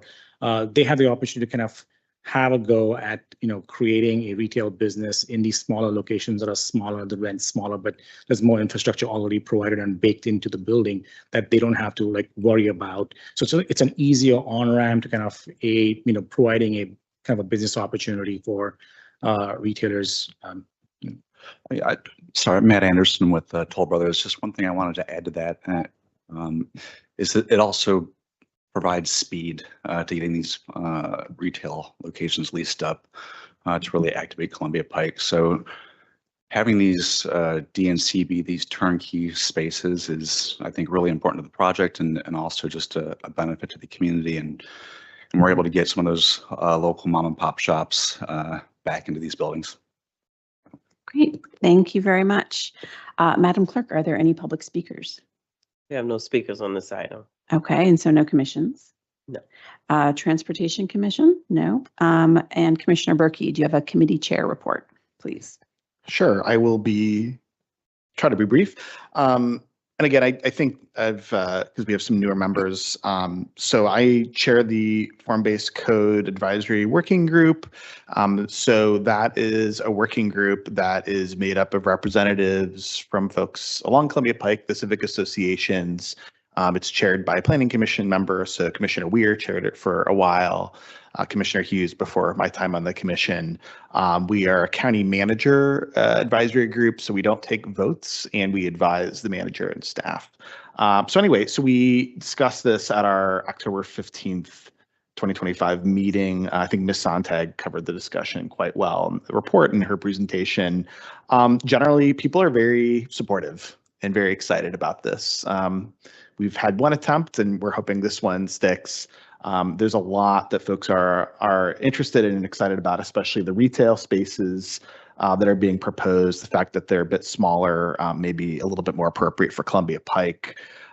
We did have some questions about the grade change. It is significant on 9th as it comes down towards this site. If you know that area quite well, it's like 10 feet at least. So we talked about that, and there's going to be some moving of earth in order to make that happen.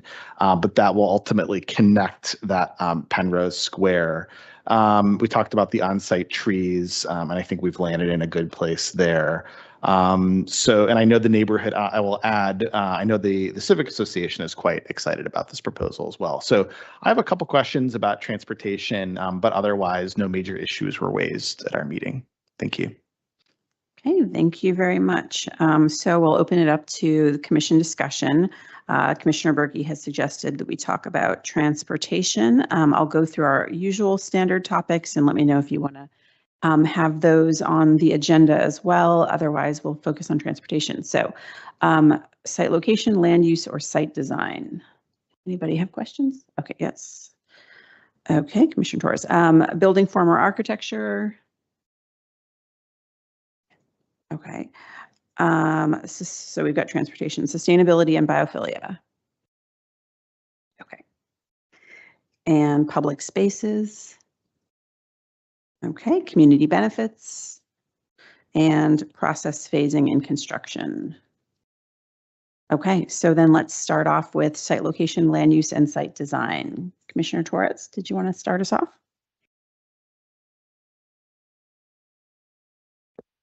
I think it can be combined. It's more of a comment, and I'm really concerned because I grew up on this part of Arlington, and it's very clear that the change is so drastic from what it used to be. And it used to be a street where it's a respite from, let's say, Roslyn or now Clarendon, if you want to go walk around. And it's really just 1 or 2 stories versus a big tall building. And what I'm seeing happen is you're starting to see tall buildings pop up. And right now it's okay because you still have these respites where you just keep walking. So in terms of site plan, I'm a bit concerned. It might be too late, and I'm sorry, I've just joined the commission, so it is what it is. But compared to other parts of Arlington County where we heavily put emphasis on tree canopies and we talk about it over and over again, and green spaces, I don't see the same emphasis being put on here. So that's a concern. I don't know if it's a question, but it's a comment. That's actually, so I feel like on our last form-based code project, there was also a concern about fewer street trees than we would see in other site plans. Ms. Sontag, can you talk about the form-based code and how it might be different than site plan in how it relates to tree canopy or street trees in general? Sure. So the form-based code was created through, an extremely large community process that, envisioned what this development along the corridor would look like. I think, similarly along Columbia Pike, we're seeing these 3 to 6 story maximum buildings that taper down, to townhomes and then to single family residences, similar that we do in other planning corridors in the county. With the form-based code, it has prescriptive requirements that the applicant must meet, and that comes with its, pluses and minuses. But the form-based code, it does require, in regards to street trees, street tree spacing of approximately 30 feet across all frontages. Street tree spacing doesn't contemplate on-street parking in the form-based code, but the form-based code does allow for on-street parking, which is why this modification to street tree spacing is allowed to be considered by the county board in circumstances where on-street parking is needed to support these uses. And this is a case where it does require ground floor retail in this specific location along the corridor. So we do think it's appropriate to have retail spaces to support those uses. I know in many spaces, along Columbia Pike and other corridors, we are seeing that additional need for those kind of pull-off spaces for people that are, doing pickup drop-off and other kinds of uses in that regards. Other open space requirements, we do have, predetermined public park locations, and this site is contributing one of those portions of those public parks. It also has private open space requirements, which does have, require 15% of the buildable lot area to be provided as that private open space. So there are a couple different mechanisms that contribute towards that kind of those green building requirements. But again, they are very prescriptive in the form-based code. So if the applicant meets the requirement, then they've satisfied the form-based code requirement. Mm-hmm. I understand. I'm going to fight for those 4 trees. I understand why you want to have more parking, but as an experience of Penrose and trying to go to the Starbucks and trying to park with all the traffic that Columbia Pike has and trying to get out, it doesn't really provide a respite, or it doesn't really provide some place where you could stay. In fact, I think it welcomes people to say, oh, well, this is an area where cars park. Let me double park. Let me put my car here, grab something. It's not, I understand what you're saying, but in reality, I don't think it works that way. And it really hinders the traffic on Columbia Pike, which is increasing, and becoming dangerous, to be honest. Okay, then we'll go on. Is anybody else have questions or comments about site location, land use, and site design? Commissioner Steiner. I have one that's loosely related here. So obviously a lot of the other buildings on the site here are, empty, vacant, etc. But there is a Burrito Bros on the corner, and I'm curious what the plans are for the Burrito Bros. Yeah, unfortunately, I don't think they're going to be able to stick around as part of this project. I'll have to go through their utility disconnects in order for us to begin demolition on the site. But we would love to have Burrito Bros or somebody like that come back into the property at one of those food and beverage locations. So, Have they expressed any interest in that, or are they just going to look elsewhere? I'm sure you guys have interacted with them at some point. no, not yet. We haven't begun those discussions just yet. Okay. But we will be in the new year. Okay, got it. All right, thank you.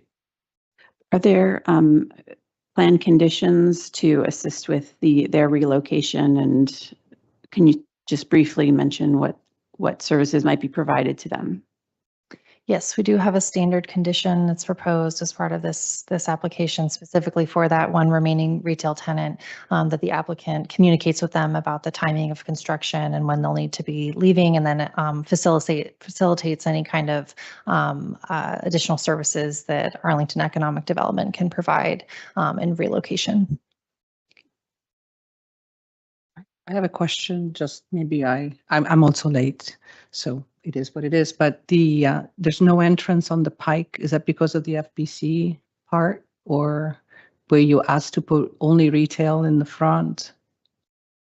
So the form-based code does not allow new curb cuts along Columbia Pikes, and we do encourage, especially when there's, in this instance, there's a new planned public street envisioned for them to use access off of that new street and off of the alleys prescribed in the form-based code for that access.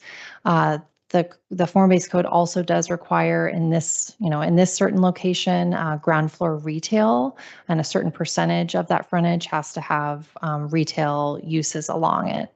And on that note, the retail it seems to stop midway on the west side.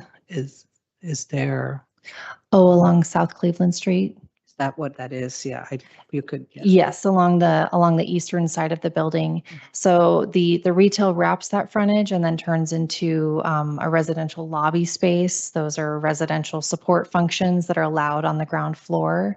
So that's where the applicant has chosen to locate those. Okay, we'll move on to building form and architecture, which we kind of already migrated into. Commissioner Torres? In other parts of, first of all, I want to say thank you so much for the effort. I know you guys put a lot of work into this. So I'm more asking this question for future projects.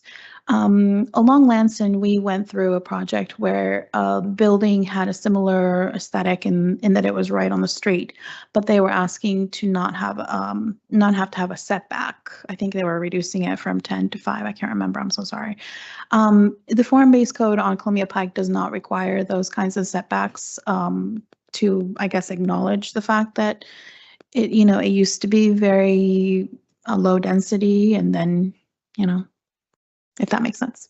Yeah, of course. So the form-based code has these required building lines. The applicant has to build to that required building line. The location of those building lines are such that they do accommodate the planned street cross-section and streetscape elements, including, locations for street trees and on-street parking, a minimum 6-foot wide sidewalk. With that required building line, the applicant does have the option to modulate the building just for kind of fenestration purposes, but it really is only a fenestration up to 3 feet in front of and behind that required building line. But it does create this presence on the street, which is the intent under the form-based code. How do you change that? Can we talk about that after later? It's something, yeah, Okay, it's something we thank can look at. I'd be happy to go over form-based code requirements as well. Thank you. Okay. Transportation, comments or questions about transportation? Commissioner Berkey. So I surfaced this at the advisory working group meeting, but I'm going to surface it again. I think this is more of a staff question. So if we can pull up the presentation, if we can just kind of show the egress, the intersection of Cleveland and Columbia Pike. I don't know if there's a slide that does that. But what I want to surface is it's not really about this application, but it's about what this will look like when it's completed. So I believe that the plan is to prohibit left-hand turns going eastbound from Columbia Pike onto Cleveland. Do I have that right? And then left-hand turns from Cleveland onto the Pike going eastbound, and then, yeah, does that make sense? Yes, good evening. Yep. The configuration of what you're seeing on the screen right now for South Cleveland Street is known to be as a right in, right out type of configuration. So lefts out would not be possible and lefts in will also not be possible. But they will be possible just one block over at South Barton Street where there's a signal that can accommodate that. Some of the decision making behind that was there is an eastbound left turn lane. You can kind of see it in light gray here. If we were to, I guess, welcome in left turns in, it would impact this turn lane, and also lefts across 2 lanes on this arterial, have to be closely studied. So the right in, right out was just a more safe type of accommodation there.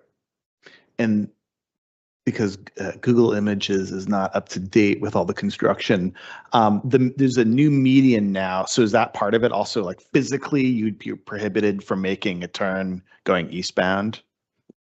So the median is on the screen right now. That's what's recently right there. Okay, I see it. I'm sorry. Okay. That doesn't really physically limit you from doing that, but there is this island in the middle of the Cleveland Street, and that will it's a raised curved island there. Yeah. I'm this is not really an issue for the applicant, so just indulge us. But this is the type of thing that has a major impact, right, when these things come up, because form-based code, of course, very prescriptive, is following the requirements. But we've obviously we know we've had a lot of issues at Barton, right? And I think the county, to its credit, in the last year, 18 months, has resolved a lot of them with reorienting where parking can and can't occur. This will obviously put a lot more emphasis on Barton, right, as a main kind of egress into the development.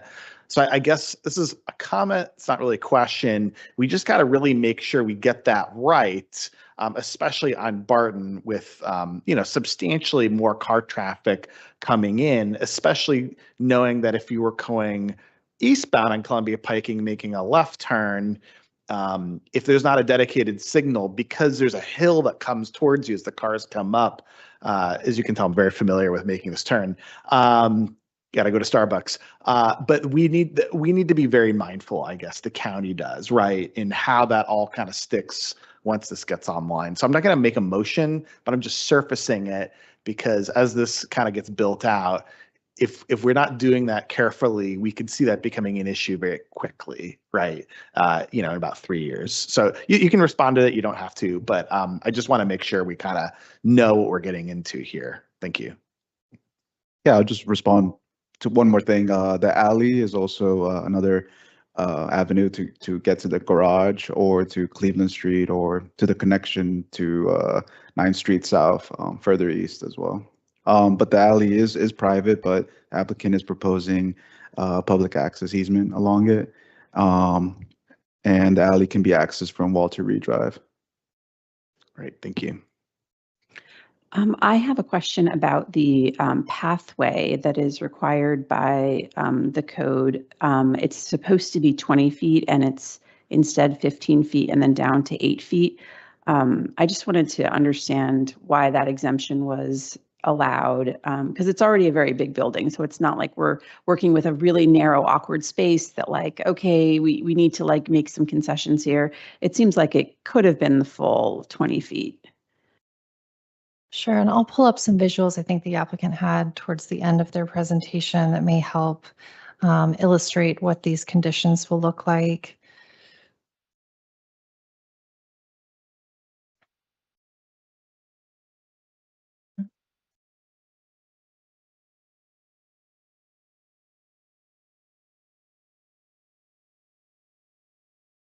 So here's the proposed pedestrian corridor. So the form-based code does envision when you have long block faces, we don't want a building that occupies that entire block. So the idea is to create this kind of relief between the buildings. I think what the form-based code prescribes might suggest that you have, 2 6-story buildings and a 20-foot separation between those 2 buildings that provides that pedestrian pathway. I think in this case, partly because of building circulation reasons, which the applicant can probably speak to better than I can, it makes more sense to be able to have a kind of covered pathway on part of the portion to maintain that building circulation. A similar configuration was approved with the previous iteration for this site. So given that, the applicant, instead of having this kind of hallway effect, to serve as this pedestrian pathway in order to meet the prescriptive requirements of the form-based code, has stepped back this space. That area above this first story is going to serve as some resident amenity space. They're also, going to have these retail spaces that may have opportunities for outdoor seating, but does create a lot more light and air in that space than maybe the prescriptive requirements of the form-based code would result in. So we do think that the design, is appropriate and has been given, a lot of thought. And for that reason, we do support that narrower pathway in order to have the more light and air. Okay, thank you. Okay, then let's move on to sustainability and biophilia. Questions or comments on that? Commissioner Torres? If you're going to have a taller building that is supposed to be there, shouldn't we require more biophilic, either if it's a roof garden or just vertical biophilic design, especially with it being such a big building? Penrose made sense because in like half of it, at least along Columbia Pike, inset and provided such a beautiful plaza. But this one's really just taking up the whole space, where before there was parking spaces that, even though they were hard spaces, it still provided a visual, like even sunlight went into the street. Yeah, I do understand the concern with form-based code projects. They're required to meet the requirements of the form-based code, so we can't introduce anything additional. But we do have the kind of newly introduced green building standards that have been incorporated into the form-based code. And unlike the GBIP, which is an incentive policy, these green building standards are required with every proposal. So the applicant has to meet all of those requirements. Those do include prerequisites, which does include a biophilic narrative as part of those, as well as bird-friendly glass and a number of other requirements that are also included in the GBIP. So as this project does proceed towards design and construction, we will be evaluating those in the landscape plan. Okay, are we ready to move to motions then? Okay, Commissioner Berkey. So I move that the Planning Commission, sorry about that, I'll start over. I move that the Planning Commission recommend that the County Board approve the subject use permit in accordance with the Columbia Pike Form-Based Code, which is Article 11.1 of the Zoning Ordinance Appendix A, for the development of a 6-story mixed-use building with 270 multifamily dwelling units and approximately 15,525 square feet of ground floor retail, with modifications for the height of first floor relative to fronting sidewalk elevation, required building lines for the location of streets, breaks between buildings, and streetscape details for street tree spacing, subject to the conditions of the staff report. Thank you, Commissioner Berkey. Do I have a second? I'll second it. Seconded by Commissioner Striner. Would you like to speak to your motion? No, only that this will be a very positive contribution to Columbia Pike. It will add a lot of needed housing. This is something that I know the community has been looking forward to. And I know a lot of folks are also looking forward to the completion of Penrose Square, which will be achieved through both the land being provided here, and then obviously the county will do its thing, provide capital funds and help complete that, and we'll have a greater public space there. So I'm very excited to support this. Thank you. Thank you. Okay, let's go to a vote. Commissioner Lantelmi. Aye. Commissioner Bagley. Aye. Commissioner Guevara, Aye. Commissioner Berkey, Aye. Commissioner Streiner, Aye. Commissioner Robertson. Oh, he is out for a minute. Commissioner Amadeo, Aye. Commissioner Torres, Nay. nay, and Commissioner Peterson says aye. So that's 1, 2, 3, 4, 5, 6, 7 ayes. The motion passes. Are there any additional motions? Okay, well, thank you very much for your work. I think we are all excited to see this particular spot become a lot more vibrant than it is currently, save for the restaurant that will close.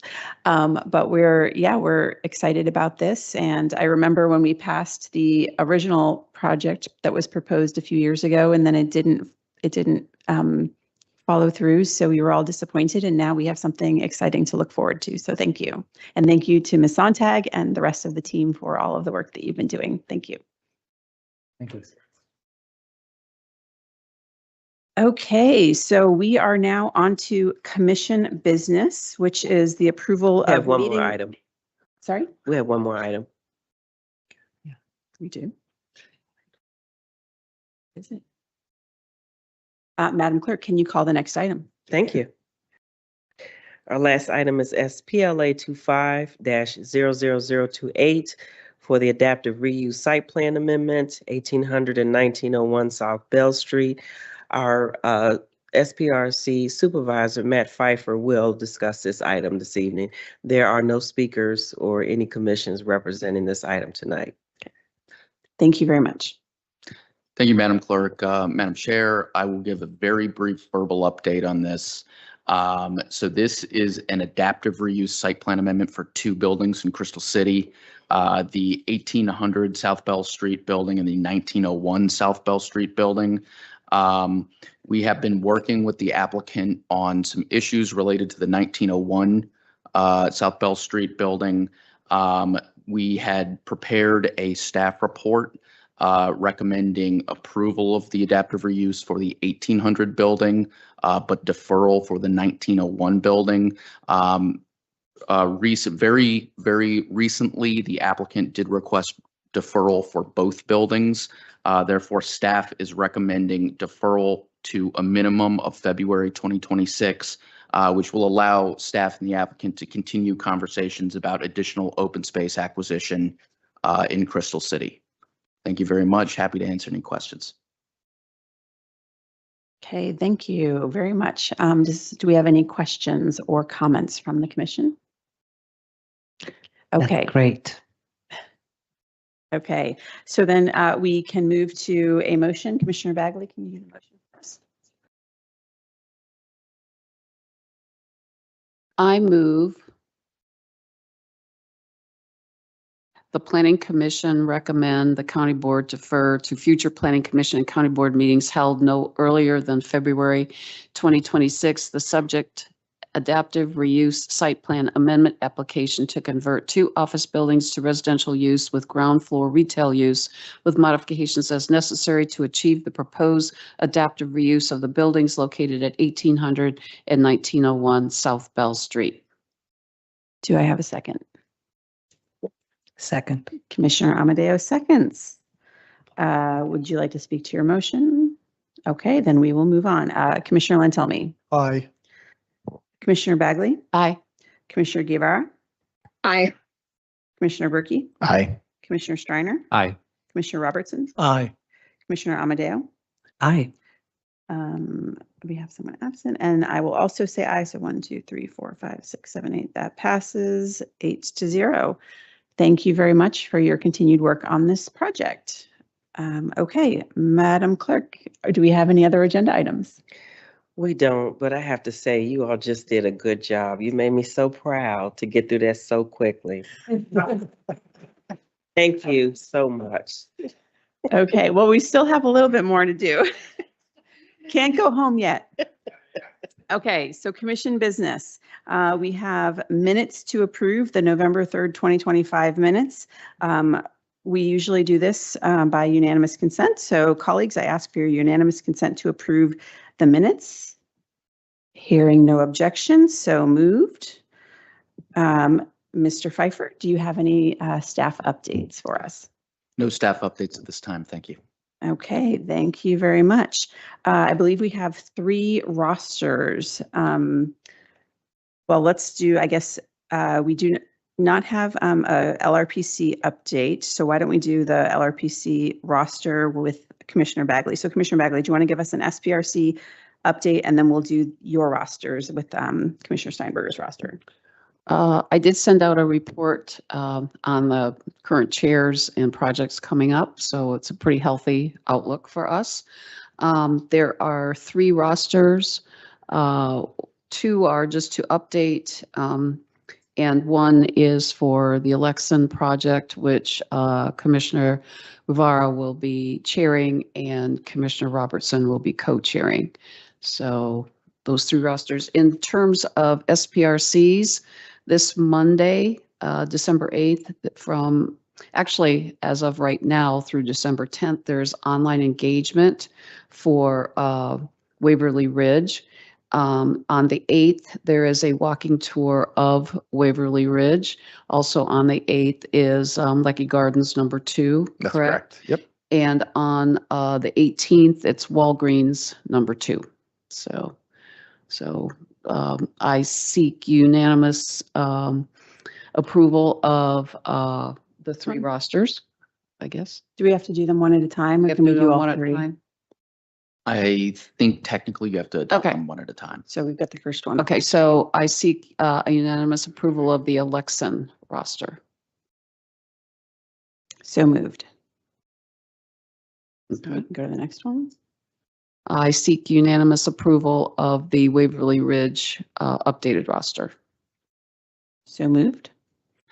And I seek your unanimous approval of the updated Walgreens roster.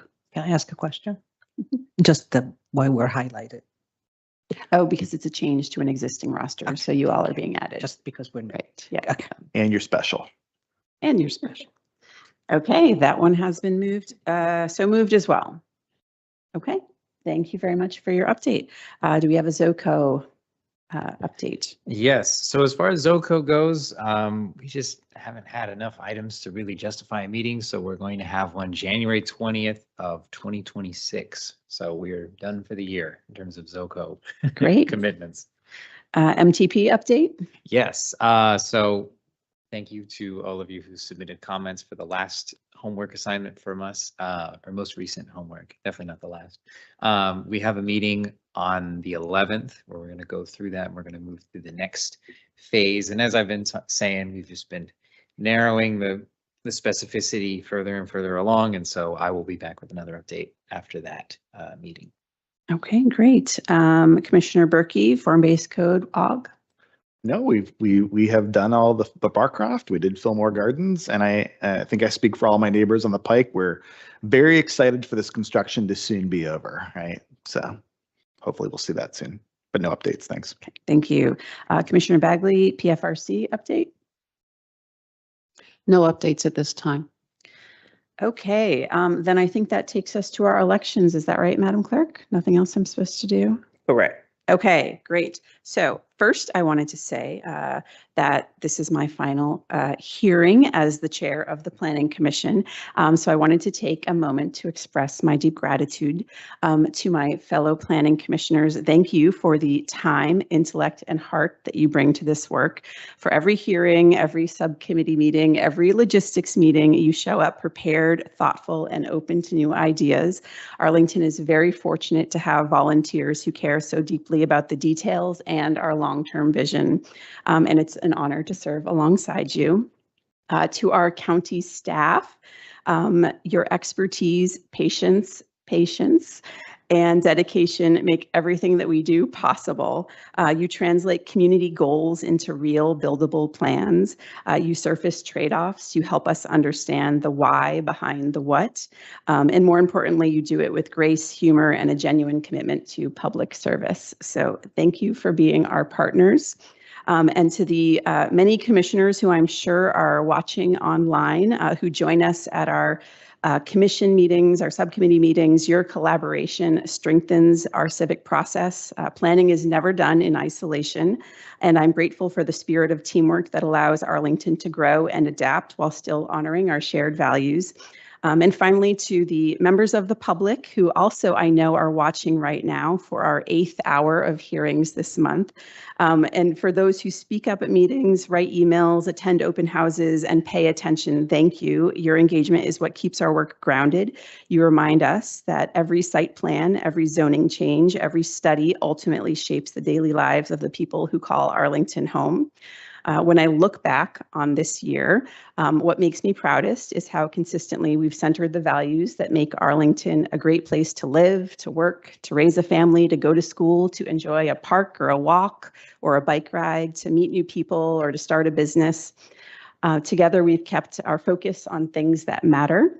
We've pushed for more affordable, attainable, and family-sized housing, recognizing that a thriving community must welcome people of all ages, incomes, and backgrounds.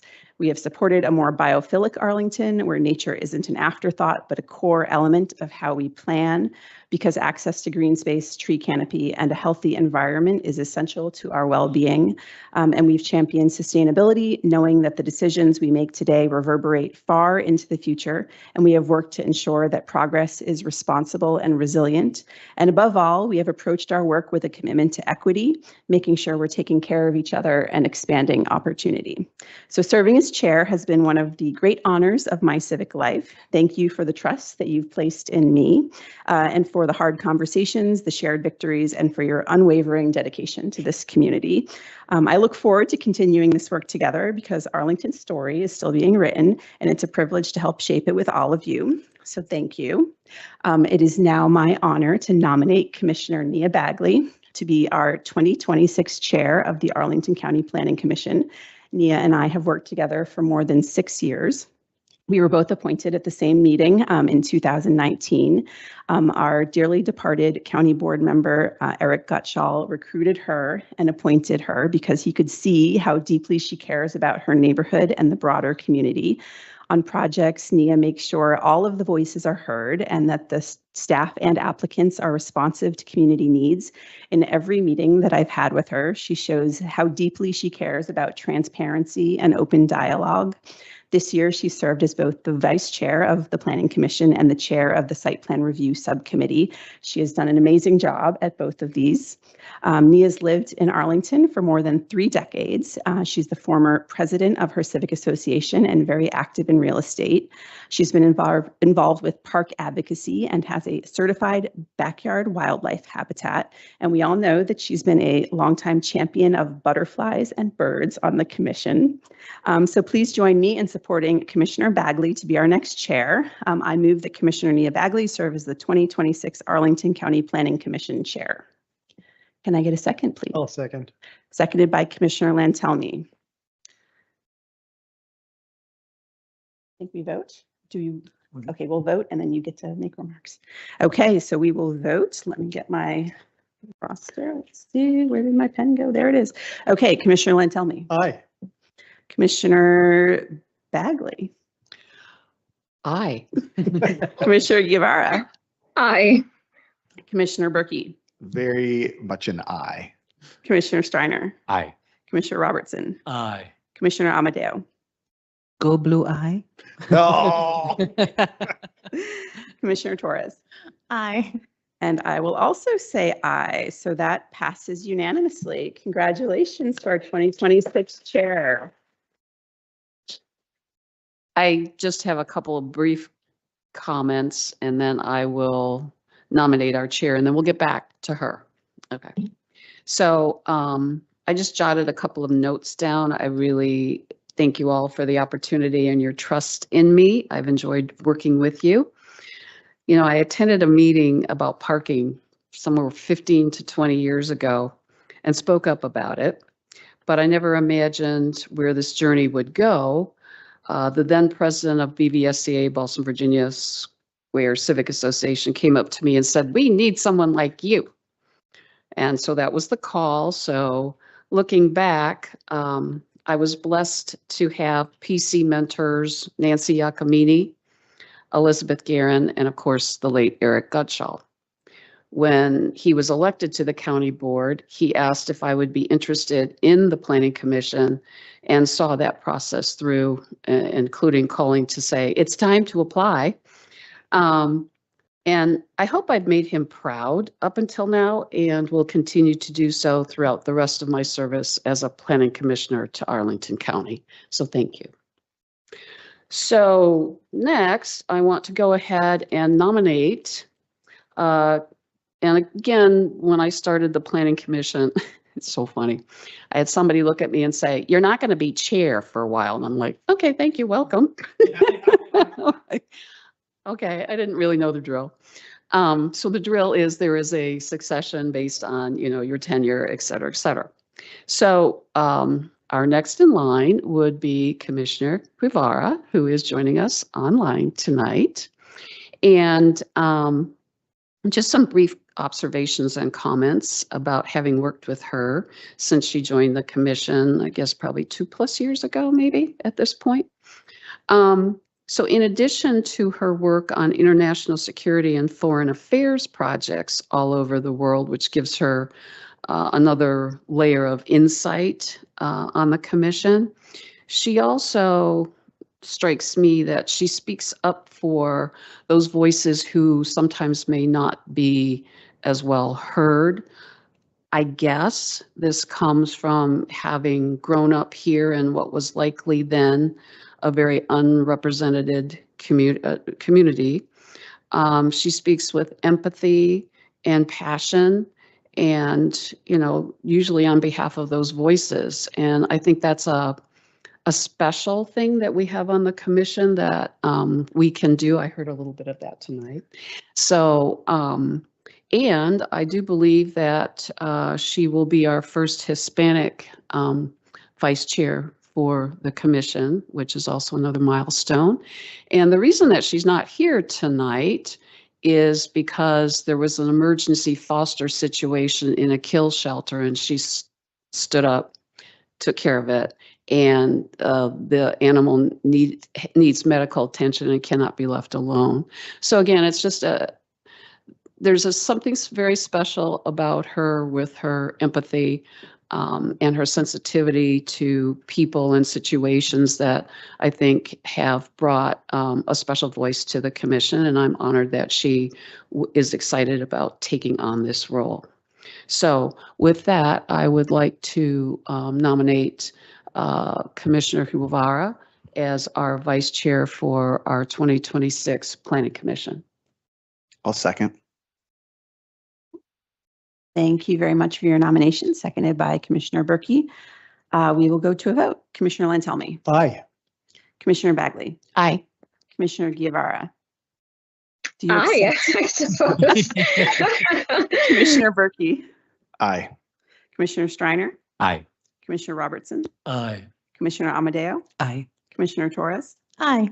And I also say aye. That passes unanimously. Wonderful to our new 2026 chair and vice chair. Commissioner Guevara, would you like to make any comments? I am just so incredibly thankful to you guys for just having elected me. One of the things that brought me to the commission was actually missing middle.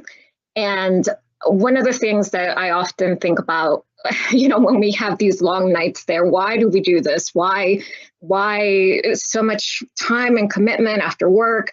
And I think the thing that's really that I've learned from being is just how much I value the camaraderie that we do, even though we argue sometimes and we don't see eye to eye. It's just I feel so incredibly lucky to be among a group of people that are so talented and, inspire me to grow. And even though I've lived in Arlington for a long time, being at the table and getting others' perspectives and just making sure that people are being heard, I think it's really important. And I couldn't choose a better group to do that with. So thank you. Thank you so much. Appreciate that. Well, that takes us to the end of our marathon December hearings. We're on You our. can't go that. Yeah, we're not doing that. I'd like to actually say something first. And again, these are just jotted down notes, but as Tenley mentioned, she and I were appointed at the same time. And I believe she was pregnant at that time too. And our very first SPRC together, as we were sitting there wide-eyed, was Amazon, which were probably 50 people in that room. So it was like, oh. And I remember one of the commissioners looking at me, experienced commissioners, saying, you know, I didn't say anything at an SPRC for like the first, 3 years. And I thought, why not? But so she and I were both, it was just like natural and everything.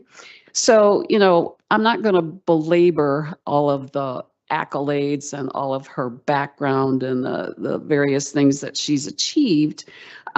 She definitely has made her mark in all of her civic roles here and is extremely well respected. She approached me in the summer of 2023 to see if she could go ahead into the vice chair to work with Commissioner Steinberger. Commissioner Steinberger did the same thing for Commissioner Patel. And lo and behold, then the next year runs for the county board. And for those who have ever thought about the county board or been asked about it, it really requires about 1.5 years planning. She didn't have the benefit for that and yet made a heck of a run for it. And I don't think we've seen the last of that yet. That's just a wild observation, but at any rate, to the commission, she has brought a level of professionalism and efficiency, openness, and, a welcoming type of spirit. And I guess on a larger note, for me, the example that she's setting for her 3 children about giving and serving the community and trying to, take time to make it better for somebody who comes after you. And then also, as somebody who loves the world and wants to embrace it and travels, adventures into places that other people would be, I'm not going there. Because she finds that that's really neat, and she's got that same sense already, instilled in her children, which is just, to me, that's really fantastic. I know a lot of people want to say things tonight. Also, too, she brought in 2 new commissioners, which, and have been great additions to the team. So thank you so much, Chair Peterson, for all of your contributions. Thank you. A senior member, when I was first appointed, Jay Facette sponsored me or asked me. And one of the things he said, because at the time I was president of my civic association, was, if you're on planning commission, you have to look out for the entire county. And I always remembered that. And that is something I've always looked for in my fellow commissioners. And that is something that almost ex-chair Peterson always kept in mind. While at the same time, always having a strong respect and sensitivity for the community members who've come before us to make, in many cases, very heartfelt comments and concerns and questions. She always took those seriously, as she should have. And she always made sure that they were heard. As much as a lot of them don't believe it, they have been heard here. And it's often difficult to balance the requirements of the comprehensive plan and the county-wide policies with the needs of individual neighborhoods and individual persons. She always kept those in mind, and trying to balance those and keep those in always there. She unfailingly did that. And I deeply respect that. And it was a total pleasure to work with you as chair. So thank you so much for your service. And I look forward to continuing on Planning Commission, because one thing I learned as being chair for a while, once you've done that, it's easy afterward. So thank you again. Thank you very much. I'm going to chime in here. Associate myself with all those comments. Just 2 thoughts. I mean, I have many thoughts, but I have 2 thoughts that kind of stick out. So Commissioner Lentellamy was talking about how easy you've been to work with. And I mean, that's absolutely true. And you were SPRC chair before and did that for a while. And that's not an easy job as well. That's probably one of the more difficult roles that folks take on in the commission. So thank you, Commissioner Bagley, as well for that. But it's really the sense of teamwork. This is a team sport. We get up here, we have lively debates. I was talking to Commissioner Amadeo about this, the other day. It's like, you got to be able to get along, you read the packets, we support each other, we'll get up on the dais and then we'll vote against each other sometimes, right? And it's all good, right? That's sort of how it's supposed to be. But the sense of teamwork you have and coordinating everybody who's doing their thing, different perspectives, the lived experiences we're bringing, it just makes it so much easier to serve, especially when we have a 3-meeting month. So that is appreciated. But something specific too, because we were talking about this the other night, you have been very effective at achieving some things. And I will say, and you're not the first, but you're certainly one of the most prominent people to bring up the 3-bedroom units. We're seeing a lot more projects recently, as you have noted, where they're proposing 3-bedroom units a lot more, especially a certain one that has an SBRC coming up. So I really hope you take that with a sense of accomplishment, that you've done a lot of good, but there are very tangible things that you've also accomplished in both your service on the commission as well as chair. So I think that's great. And I'm sad to not see you as chair anymore, but I'm obviously very excited to work with now incoming Chair Bagley and our Vice Chair Gabata. So thank you. Thank you. Well, now I want to say something. Sorry. Well, first of all, you were the first planning commissioner I ever met. And so it was interesting. I was working in DC government at the time. So, we had all these projects going on across the river and I was all invested in them. And through the meeting I had with you and other members of the commission, I put 2 and 2 together and I was like, wait a minute, I could do the same thing, but at home. And it's just, you were sort of the gateway to get me thinking about wanting to come on this commission and bring the knowledge that I had from across the river and add it here. And I just think, and working with you as chair and vice chair has been great because you've been very receptive to all of our ideas and you've been able to work. I think the body of work that we've done this year is very representative of all of our various viewpoints. And I think you're in large part a reason for that. And I think that this body works together as one unit with many different viewpoints and views of the world. And you're sort of like the conductor in front of an orchestra, making it all work well together. So when you said earlier that this is your last meeting, it kind of took me by surprise. I was like, wait a minute, already? It's been a great year. And so it's, like everyone else has said, it's sad to see it end, but, of course, we're going to have really good things going in 2026 as well.